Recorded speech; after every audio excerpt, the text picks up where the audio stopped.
ఈరోజైతే మ్యాంగో రైస్ని మ్యాంగో పులిహోరని ఏ విధంగా ప్రిపేర్ చేయాలో మీకు చూపిస్తున్నానండి. టేస్ట్ అయితే అమోఘం, అసలు చాలా బాగుంది. అసలు ఒకసారి ఈ విధంగా ట్రై చేయండి, చాలా సింపుల్గా అయిపోతుంది. ముందుగా అయితే ఫ్రై పాన్ పెట్టుకుని దాంట్లో మెంతులు ఒక స్పూను, మిరియాలు ఉంటే ఒక స్పూన్ వేసేసుకుని చక్కగా వేయించి పక్కన పెట్టేసుకోవాలి. మిరియాలు లేక మిరియాల పౌడర్ని వేసుకున్నానండి.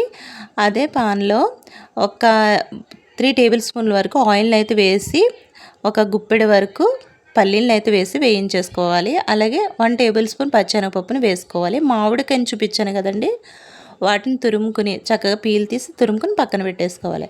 అలాగే మినప్పప్పుని 1 టేబుల్ స్పూన్ వరకు వేసేసుకుని చక్కగా ఫ్రై చేసేసుకోండి. ఇదంతా మీడియం ఫ్లేమ్లో చేసుకోండి, హై ఫ్లేమ్లో వద్దు.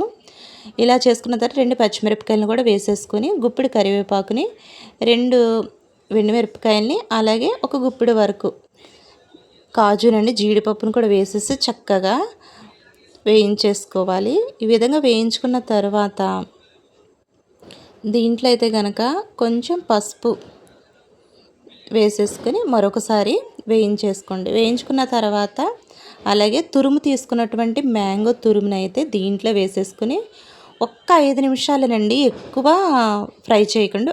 5 నిమిషాలు సరిపోతుంది, ఎక్కువ అయితే బాగోదు, టేస్ట్ వచ్చేస్తుంది.